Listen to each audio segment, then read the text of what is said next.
जय भोलेनाथ।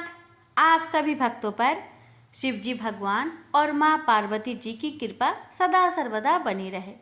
प्यारे भक्तों, आज आप सभी सुनेंगे सोमवार व्रत की पौराणिक कथा। एक समय की बात है, एक पर्वत पर शिव जी का एक सुंदर मंदिर था।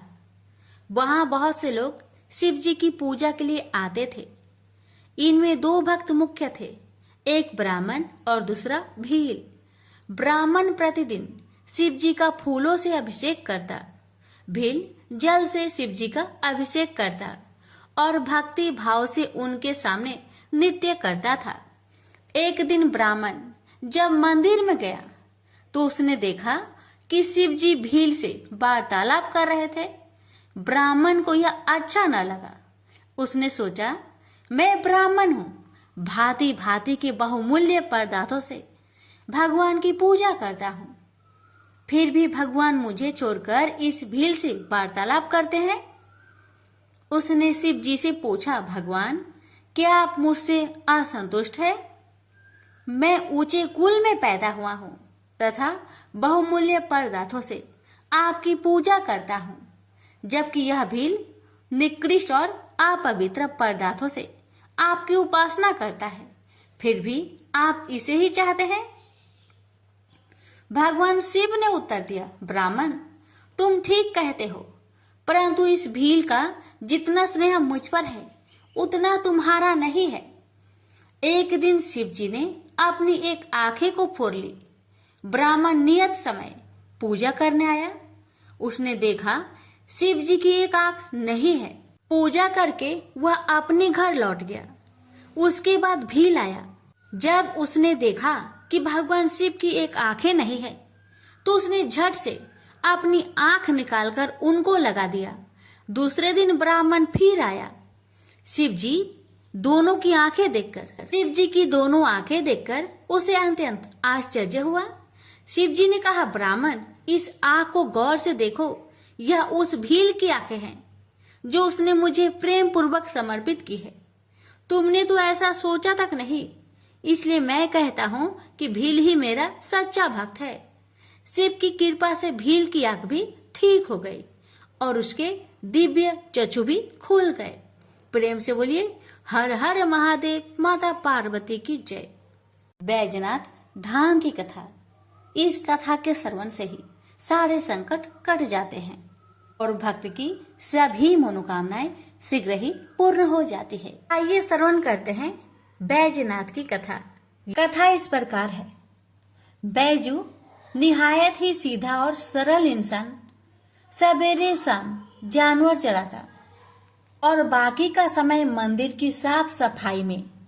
पुजारी बाबा 2 महीने के लिए तीर्थ में जा रहे थे।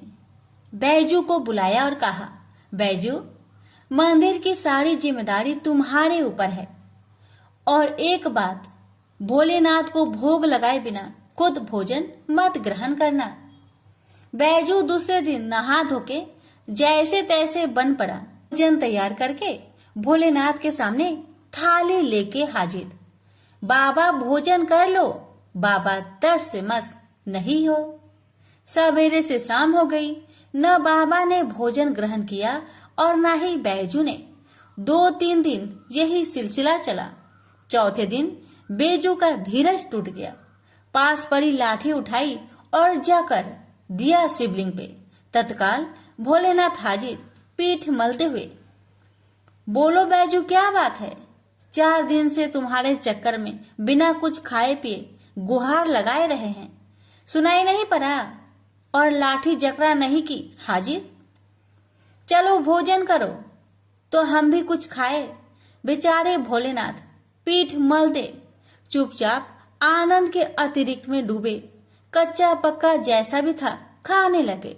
बैजू ने कहा, बाबा, कस के लगा है, तुम रुको यहीं पर।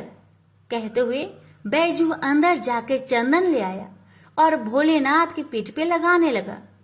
भोजन उपरांत भोलेनाथ जब चलने लगे तो बैजू बोला, कल समय से आ जाना। बाबा ने कहा, ठीक है, बिल्कुल बैजू, मैं चल आऊंगा। अगले दिन भोलेनाथ माता पार्वती के साथ विराजमान थे तो बैजू ने कहा, बाबा, ये कौन है आपके साथ? आपकी अम्मा है? भोलेनाथ मुस्कुराते हुए बोले, ये माता अन्नपूर्णा है। बैजू ने माता को पुकारते हुए तुरंत बेचारा भाग के दरी ले आया, बिछाया, अंदर से 2 थाली में भोजन लेके हाजिर हुआ। भोलेनाथ ने पूछा, बैजू तुम्हारे लिए भोजन बचा है ना?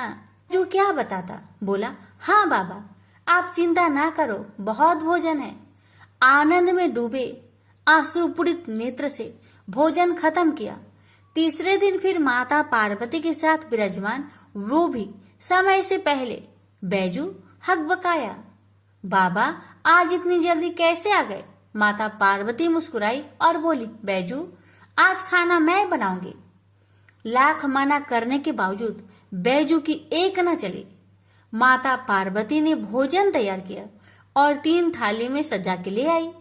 भोजन शुरू। बैजू ने जिंदगी में ऐसा स्वादिष्ट भोजन किया न था। वहीं भाव व प्रेम के भूखे भोलेनाथ ने पार्वती मैया से कहा, शिवा, हाँ स्वामी, आज भोजन में आनंद नहीं आ रहा है। क्यों? माता के आंखों से आंसू निकल रहे थे। सच स्वामी, ना वो स्वाद है, ना वो रस। धन्य है माता अन्नपूर्णा, जिनके नाम मात्र से भोजन में मिठास बढ़ जाए। उनको खुद का बनाया भोजन बेस्वाद लग रहा था। 2 महीनों का भोग सामग्री और कहाँ 3 आदमी का भोजन। बेचारे बैजू को अपने जानवर तक बेच देने पड़े। किन्हीं कारणवश पुजारी बाबा बजाय 2 महीनों के 1 महीने के अंदर ही तीर्थ से वापस लौट आए।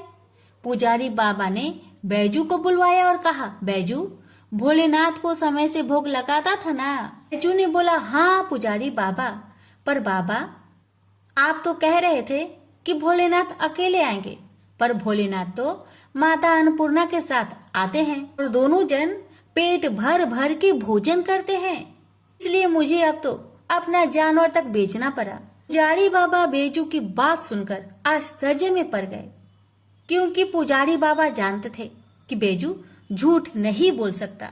पुजारी बाबा ने बोला, बैजू क्या सच में भोलेनाथ माता पार्वती के साथ आते थे? तो तुम आज एक काम करना, आज तुम फिर भोग लगाओ, मैं भी देखता हूँ कि कौन कौन आते हैं आज में। बैजू बेचारा समय से भोजन लेके हाजिर, बुलाना शुरू। काहे को भोलेनाथ आएंगे?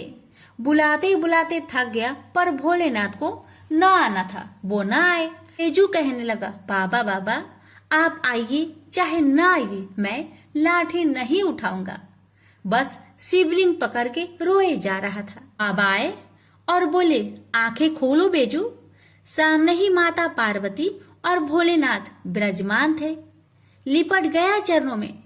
माँ बाबा, जो आज तुम न आते तो मैं जान दे देता अपनी। भोलेनाथ ने बैजू को हृदय से लगाया और बोले, बैजू बेमोल बिक गया तेरे हाथ में, सुन, आज से मुझसे पहले लोग तेरा नाम लेंगे, फिर मेरा, आगे बैजू फिर पीछे नाथ, बैजनाथ। प्रेम से बोलिए, बैजनाथ भगवान की जय। हर हर महादेव, माता पार्वती की जय। मनुष्य के कर्म फल का भंडार अक्षय है। उसे भोगने के लिए जीव 84 लाख योनियों में शरीर धारण करता आ रहा है। समस्त जीव को अपने द्वारा किए गए शुभ अथवा अशुभ कर्मों का फल निश्चित रूप से भोगना ही पड़ता है। आज जो इंद्र है वह अपने पहले के जन्मों में कभी कीड़ा हो सकता है, तथा पहले का कीट आज अपने सत्कर्मों से इंद्र बन सकता है। कर्म की गति जानने में देवता भी समर्थ नहीं है, मानव की बात तो क्या है। इसलिए कहा गया है, कर्मों की गति बड़ी गहन और न्यारी होती है। कर्म फल के विलक्षण प्रभाव को दिखलाता राजा बलि का जीवन। आइए श्रवण करते हैं इस कथा में। पौराणिक मान्यता के अनुसार राजा बलि पूर्व जन्म में जुआरी था। एक दिन उसे जुए में कहीं से कुछ पैसे मिले। उन पैसों से उसने अपनी प्रियतमा वैश्या के लिए कुछ सुंदर माला, इत्र व चंदन खरीदा और कामातुर होकर उसने मिलने के लिए जल्दी जल्दी चला जा रहा था। तभी एक पत्थर से ठोकर खाकर वह मूर्छित हो गया। कुछ देर में जब होश आया तो उसने अनुभव किया कि मेरी मृत्यु अब निकट है। पूर्व जन्म के किसी पुण्य से उसके मन में सद्बुद्धि उत्पन्न हुई और वैराग्य जगा। जुआरी ने कभी किसी महात्मा से सुना था कि कोई भी वस्तु शिव अर्पण कर देने से बहुत पुण्य होता है। उसने सोचा, माला इत्र चंदन तो प्रियतमा तक पहुंच नहीं सकता, शिव अर्पण कर देने से कुछ अच्छा होगा तो हो जाएगा, अन्यथा मर तो रहा ही हूँ और माला इत्र चंदन भी जमीन पर गिरकर बेकार जा रहे हैं। यही सोचकर जुआरी ने माला इत्र व चंदन भगवान शिव को अर्पण कर दिया। जुआरी की मृत्यु होने पर यमराज के दूत उसे पकड़ कर ले गए। यमराज ने चित्रगुप्त से कहा, इसका बही खाता देखो।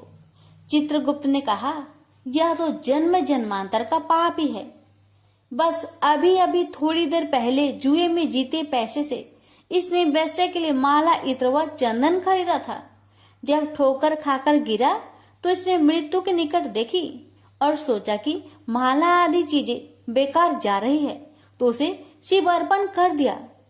यह कोई भगवान को माला अर्पण करने वाला तो था ही नहीं, न ही इसने भगवान के लिए माला खरीदी थी। बस यही इसका पुण्य है। यमराज ने कहा, यह तो इसका पुण्य ही माना जाएगा। यमराज ने जुआरी से पूछा, पहले तुम पुण्य का फल भोगे हो या पाप का? जुआरी ने कहा, मैं तो जन्म जन्मांतर का पापी हूँ।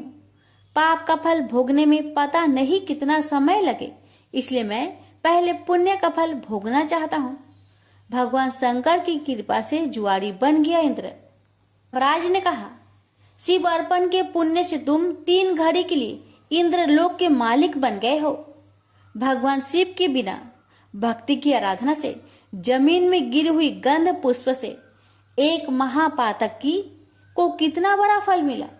जो लोग श्रद्धा और भक्ति के साथ भगवान शिव को गंध पुष्प व जल अर्पण करते हैं, उनकी आराधना करते हैं, तो उन्हें सहज मुक्ति मिलती है। उसी समय देवगुरु बृहस्पति आए और जुआरी को ऐरावत हाथी की पीठ पर बैठाकर इंद्र लोक ले गए। जुआरी जब इंद्र आसन पर बैठा, अप्सराएं नृत्य करने लगी, गंधर्व गान करने लगे। उन गंधर्वों में नारद जी भी थे। यह देखकर उन्हें हंसी आ गई। जुआरी ने कहा, इंद्र के दरबार में वे आदमी, बताओ क्यों हंसते हो? नारद जी ने कहा, जुआरी, तू जीवन प्रयत्न जुआ खेलता रहा। तूने यही सोचा कि शिव अर्पण करने से कुछ होता होगा तो हो जाएगा, न होगा तो मर तो ही रहा हूँ, और माला इत्र आदि भी बेकार ही जा रहे हैं। आज इसका परिणाम यह हुआ कि तुम 3 घड़ी के लिए ही सही इंद्रलोक के स्वामी बन गए, इसलिए मुझे हंसी आ रही है। नारद जी की बात सुनकर जुआरी के ज्ञान चक्षु खुल गए। ज्ञान की चिंगारी जब पाप के ईंधन पर गिरती है तो पाप जलते हैं। जुआरी सिंहासन से उतरा और नारद जी से कहा, गुरुदेव, अब भगवान शंकर के अलावा कोई शरण नहीं है। हम सारे इंद्र आसन पर ही तुलसी रख देते हैं। शिव के समान देव नहीं, शिव के समान गति नहीं, शिव के समान दाता नहीं है, शिव के समान योद्धा नहीं है। इतना कहकर जुआरी ने स्वर्ग की निधियों का ऋषियों को दान करना शुरू कर दिया। उसने ऐरावत हाथी, अगस्त्य जी को उच्च श्रवा नाम का घोड़ा, विश्वामित्र को कामधेनु गाय, महर्षि वशिष्ठ को चिंतामणि रत्न, गालवल जी को और कल्प वृक्ष कौंडिन्य मुनि को दे दिया। भगवान शंकर को प्रसन्न करने के लिए जुआरी ने कुछ ही देर में सारा इंद्रलोक दान कर दिया। तभी 3 घड़ी बीत गई। वह फिर यमलोक पहुंचाया गया। जब इंद्र वापस आए तो अमरावती ऐश्वर्य शून्य थी। इंद्र स्वर्ग के सारे ऐश्वर्य, ऐरावत हाथी, कामधेनु, परिजात पुष्प आदि को न देखकर क्रोधित हो गए और पूछने लगे, ये सब कहाँ चले गए? तब देवगुरु बृहस्पति बोले, सब कुछ जुआरी ने दान दे डाला। बड़ी भारी सत्ता मिलने पर जो परमार्थ में न पड़कर सत्कर्म में लगे रहते हैं, वे ही धन्य हैं।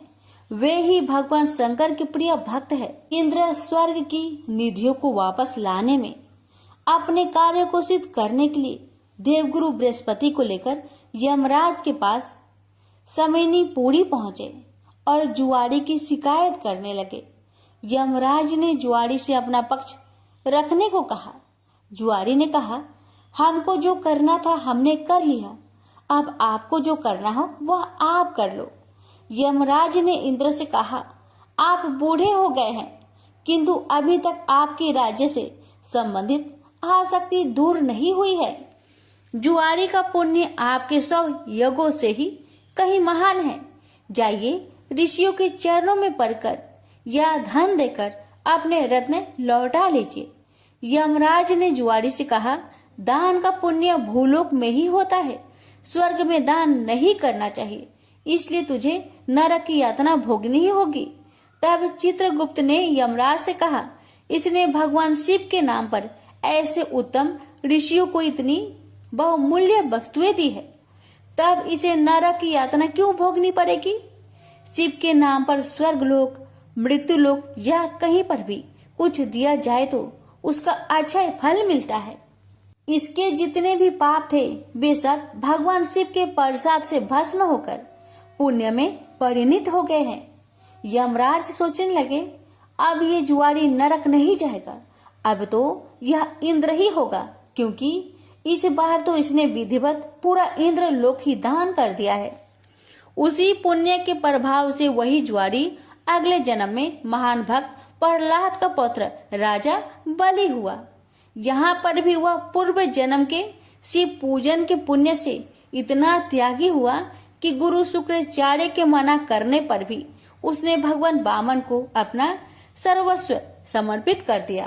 वामन भगवान राजा बाली से बोले, हम तुम्हें क्या दे? बाली ने कहा, भगवान हमारी जिधर भी दृष्टि जाए उधर हम आपका ही दर्शन करें। राजा बलि की बैठक के 52 दरवाजे हैं। भगवान ने सोचा, न जाने किस दरवाजे पर बाली की दृष्टि चली जाए। यही सोचकर 52 दरवाजे पर शंख चक्र गदा पद्म धारण किए हुए ब्रह्मांड के स्वामी पहरेदार के रूप में विराजमान हो गए। कोई भी याचक राजा बलि के द्वार पर कुछ मांगने जाता है तो उनके द्वार पर विराजमान भगवान विष्णु स्वयं उन्हें मुंह मांगी वस्तुएं देते हैं।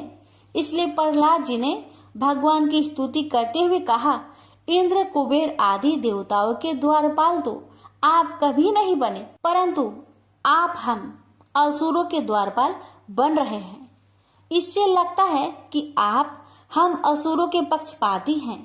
इस प्रसंग से गीता में भगवान का यह कथन सत्य सिद्ध हो जाता है कि पत्र पुष्प फल जल जो कुछ भी भगवान के लिए अर्पित किया जाता है वह अनंत गुना होकर वापस आता है।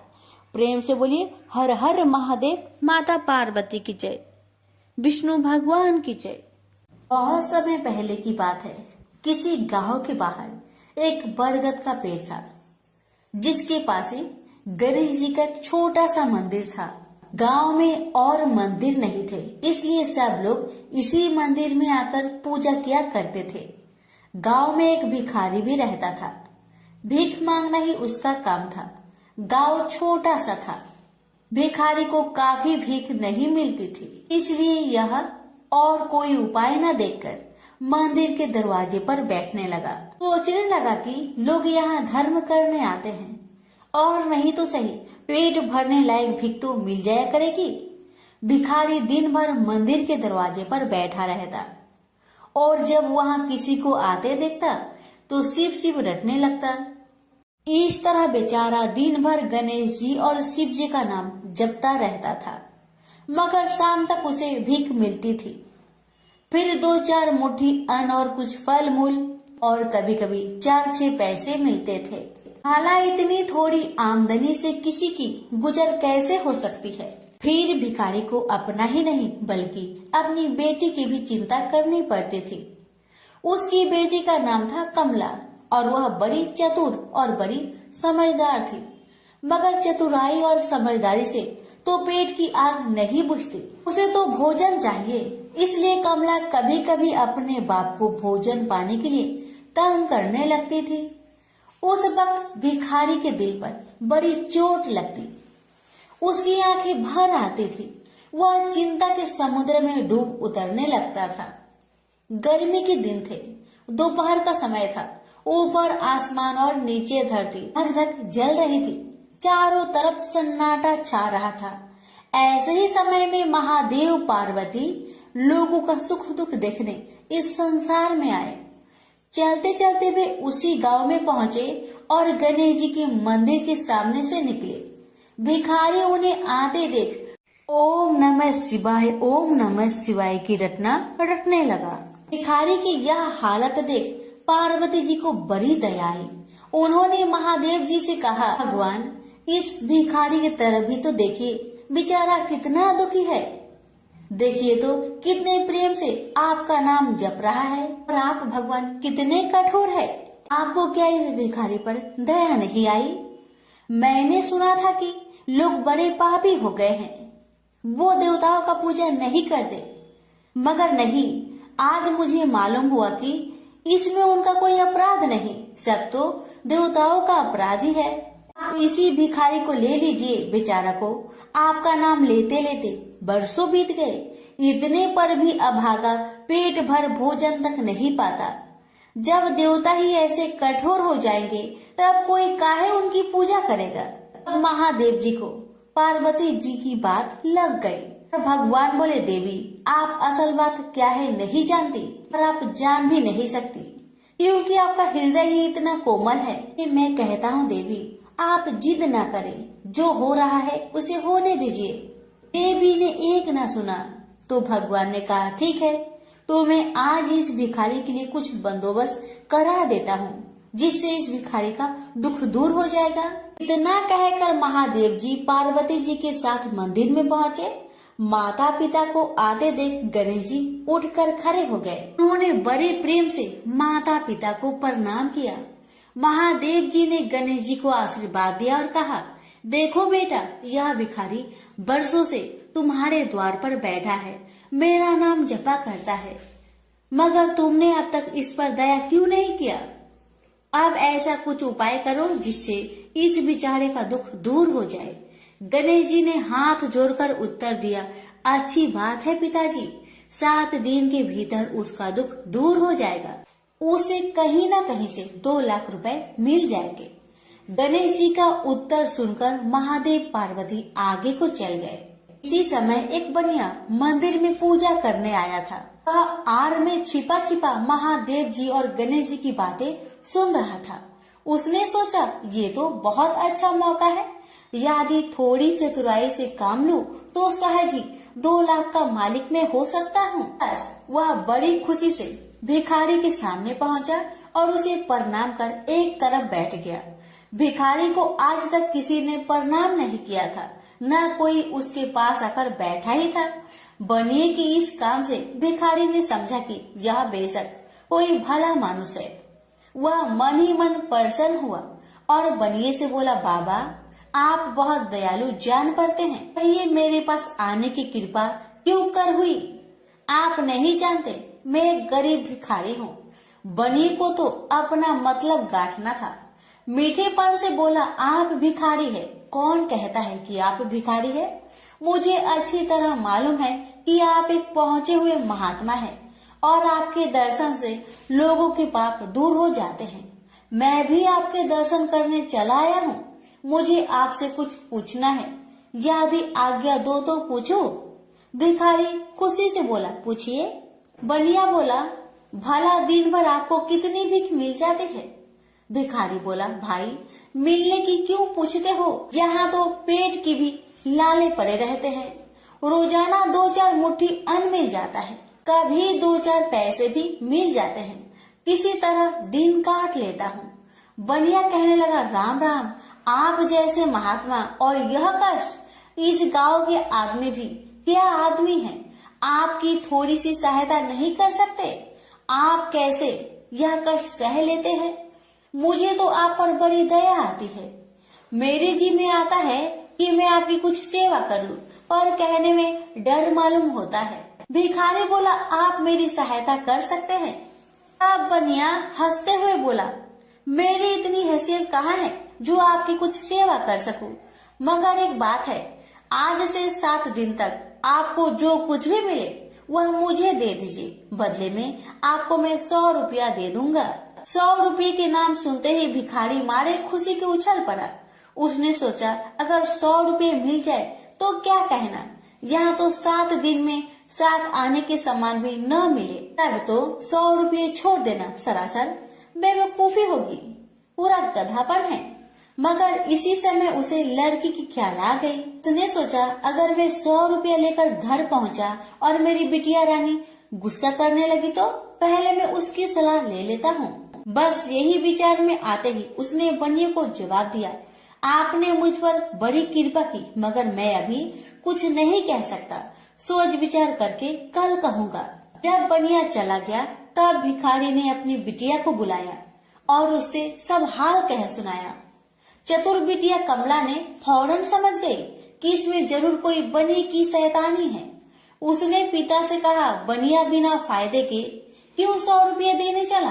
खैर कोई बात नहीं पिताजी, मैं कल उस बनिए से बातें तय कर लूंगी, मगर आप बीच में कुछ ना बोलना। उधर बनिए का बुरा हाल था, रात भर उसके पेट में चूहे उछलते रहे। बड़ी मुश्किल से सवेरा हुआ, बनिए की जान में जान आई। वह हाथ मुंह धोते ही भिखारी के पास आ पहुंचा और छुटते ही बोला, क्या विचार किया आपने? कमला भी बनिए से निपटने को तैयार बैठी थी। बनिए की बात सुनते ही उसने जवाब दिया, सेठ जी हम लोगों ने विचार किया भला 100 रुपये में क्या होता है, इतना सस्ता सौदा होना मुश्किल है, माफ कीजिए। कमला का उत्तर सुनते ही बनिए पर मानो बिजली गिर पड़ी, और लाख रुपए के लालच छोड़ना भी कठिन था। वह 200 रुपए देने को राजी हो गया। अब तो कमला का संदेह और भी पक्की हो गया। वह समझ गई कि बनिया जरूर किसी भारी लाभ के लिए ही इतने रुपए देना चाहता है। उसने जवाब दिया, सेठ जी इतना सस्ता सौदा और कहीं होता होगा? 100 दो, 100 या 1000 दो, 1000 में तो होता ही क्या है। जो चीज आप कौड़ियों में मोल खरीदना चाहते हैं वह लाख रुपए में भी सस्ती है। यह सुनकर बनिया बहुत घबराया, परंतु उसने अपनी कोशिश जारी रखी। मारे लोभ के वह अंधा हो रहा था, उसको लोभ का भूत सवार हो गया था। उसने 100 दो, 100 से बढ़कर अंत में 50,000 लगा दिए। अब कमला ने सोचा इतने रुपए थोड़े नहीं होते। अब बिटिया कमला ने सोचा इतने बड़े रकम को छोड़ना ठीक नहीं है। उसने बनिए से कहा, खैर आप नहीं मानते तो मैं ही आपकी बात मान लेती हूँ, मगर शर्त ये है कि रुपए अभी मिलने चाहिए। ये शर्तें मंजूर करने में बनिए को क्या उजर थी। वह खुशी खुशी घर लौटा। उसने सोचा 50,000 रुपए देकर 1 लाख लेना कुछ बुरा नहीं है। 2 लाख न सही 1.5 लाख मालिक तो बन ही जाऊंगा। आहा, मेरी तकदीर भी कितनी चोखी है। 7 ही दिन में 50,000 का लाभ हो गया। उसने घर आते ही भिखारी के पास 50,000 रुपए भेज दिए। अब बनिया हर रोज भिखारी के पास आता और उसकी दिन भर की भीख घर ले आता। इस तरह 6 दिन बीत गए। अब तो बनिए को बड़ी फिक्र हुई। 7वें दिन वह फिर गणेश जी के मंदिर में पहुंचा। उसने देखा कि आज फिर महादेव पार्वती मंदिर में पधारे हैं। बस वह दीवार से कान सटा उनकी बातें सुनने लगा, मगर यह क्या, उसका कान दीवार में चिपक गया। उसने कान छुड़ाने की बहुत कोशिश की, पर कान टस-मस न हुआ। तब वह दाहिने हाथ की सहायता से कान छुड़ाने लगा। इतने में हाथ भी दीवार में चिपक गया। इधर महादेव जी ने गणेश जी से पूछा, बेटा इस भिखारी के लिए कुछ इंतजाम हुआ है? गणेश जी बोले, जी हाँ, उसे 50,000 रुपए तो दिलवा दिए हैं, बाकी के लिए बनिए को दीवार से चिपका कर रखा है। यह बनिया बड़ा लोभी कंजूस है। इसने गरीबों से एक एक के 4 वसूल कर अपना घर बनाया है। रुपए वसूल करने में इसने गरीबी पर दया नहीं की। उनके बच्चे भूखे मरते रहे, पर इसने 4 रुपए वसूल करके भी संतोष नहीं किया। इस तरह इसने 1 लाख रुपए से अपनी तिजोरी भर ली है। गरीबों के माल से यह सुख नहीं उठा सकता। अब जब तक यह भिखारी को बाकी 50,000 रुपए न देगा तब तक दीवार से चिपका रहेगा। गणेश जी की बातें सुनकर बनिए ने अपना माथा को पीट लिया। इसकी आंखें में आंसू बरसने लगे। जब उसने घर से 50,000 रुपए मंगवाया और भिखारी को दे दिए, तब कहीं दीवार से उसका पीछा छूटा। से बोलिए गणेश भगवान की जय, उमापति शंकर भगवान की जय। एक समय शिवजी महाराज पार्वती के साथ हरिद्वार में घूम रहे थे। पार्वती जी ने देखा कि बहुत सारे मनुष्य गंगा में नहा नहा कर हर हर गंगे कहते कहते चले जा रहे हैं, परंतु प्राय सभी दुखी और पाप परायण हैं। पार्वती जी ने बड़े आश्चर्य से शिव जी से पूछा कि हे देव, गंगा में इतनी बार स्नान करने के बाद भी इनके पाप और दुखों का नाश क्यों नहीं हुआ? क्या गंगा में अभी सामर्थ्य नहीं रहा? पार्वती जी की बातें सुन भगवान शिव ने कहा, प्रिय, गंगा में तो वही सामर्थ्य है, परंतु इन लोगों ने पाप नाशिनी गंगा में स्नान ही नहीं किया है, तब इन्हें लाभ कैसे हो? पार्वती जी ने बड़े आश्चर्य से कहा, स्नान कैसे नहीं किया भगवान? सभी तो नहा नहा कर आ रहे हैं, अभी तक इनके शरीर भी सूखे नहीं हैं। जी ने कहा, ये केवल जल में डुबकी लगाकर आ रहे हैं, तुम कल इसका रहस्य समझ जाओगे। दूसरे दिन बड़े जोर की बरसात होने लगी। गलियां कीचड़ से भर गई। एक चौड़े रास्ते में एक गहरा गड्ढा था, चारों ओर लपटीला कीचड़ भर रहा था। उसी गड्ढा में भगवान शिव ने लीला करते हुए वृद्ध ब्राह्मण का रूप धारण कर लिया और दीन विवश की तरह गड्ढे में जाकर ऐसे पड़ गए कि जैसे मानो कोई मनुष्य चलता चलता गड्ढे में गिर पड़ा हो। निकलने की कोशिश करने के बावजूद भी वह निकल नहीं पा रहा है। पार्वती जी को भगवान शंकर ने समझाकर गड्ढे के पास बैठा दिया कि देखिए देवी, आप लोगों को सुना सुनाकर यूं पुकारती रहिए कि मेरे वृद्ध पति अकस्मात गलती से गड्ढे में गिर पड़े हैं, कोई पुण्य आत्मा ही इन्हें निकालकर इनके प्राणों की रक्षा करे। इस प्रकार आप बार बार कहते रहिएगा। भगवान के कहे अनुसार माता पार्वती ने किया। भगवान ने इतना भी कहा कि जब कोई मुझे बचाने की कोशिश करे तो आप उसे इतना कह दीजिएगा, मेरे पति सर्वथा निष्पाप है, इन्हें वही छुए जो स्वयं निष्पाप हो। यदि आप निष्पाप है तभी आप मेरे पति को हाथ लगाइए, नहीं तो हाथ लगते ही आप भस्म हो जाएंगे। पार्वती जी ने भगवान की बात को ध्यान में रखकर गड्ढे के किनारे पर बैठ गई और आने जाने वालों को सुना सुनाकर शिव जी की सिखाई हुई बात कहने लगी। गंगा में नहाकर लोगों के दल आ रहे थे। सुंदरी महिला को यूं बैठी देखकर कईयों का मन में पाप आया। कई लोग लज्जा से डरे, कईयों को कुछ धर्म का भय हुआ, कई कानून से डरे। कुछ लोगों ने तो पार्वती जी को यह भी सुना दिया कि मरने दे बूढ़े को, क्यों उनके लिए रोती है। आगे और कुछ दयालु सच्चा चरित्र पुरुष थे। उन्होंने करुणावश युवती के पति को निकालना चाहा, परंतु पार्वती के वचन सुनकर वे भी रुक गए। उन्होंने सोचा कि हम गंगा में नहाकर आए तो हैं, क्या हुआ, पापी तो है ही, कहीं होम करते समय हमारा हाथ ना जल जाए। किसी को भी देश रूपी शंकर को निकालने का साहस नहीं हुआ। सैकड़ों आए, सैकड़ों ने पूछा और चले गए। संध्या हो चली। शिव जी ने कहा, देखिए पार्वती जी, आपने देखा कोई है गंगा नहाने वाला यहाँ पर? थोड़ी देर बाद एक जवान हाथ में लोटा लेकर हर हर गंगे करता हुआ निकला। पार्वती ने उसे भी वही बात कही। युवक का हृदय करुणा से भर आया। उसने शिव जी को निकालने की तैयारी की।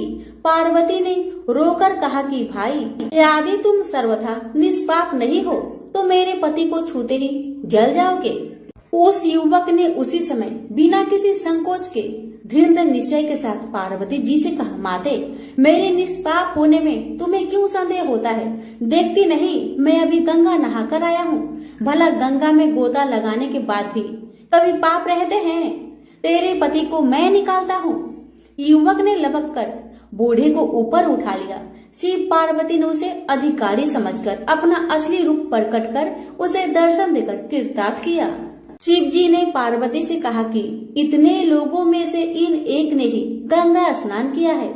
इस दृष्टांत के अनुसार जो लोग बिना श्रद्धा और विश्वास के केवल दम के लिए गंगा स्नान करते हैं उन्हें वास्तविक फल नहीं मिलता, परंतु इसका यह मतलब नहीं है कि गंगा स्नान व्यर्थ जाता है। विश्वास के साथ किए गए गंगा स्नान का मिलता है वास्तविक फल। प्रेम से बोलिए उमापति शंकर भगवान की जय, गंगा माता की जय।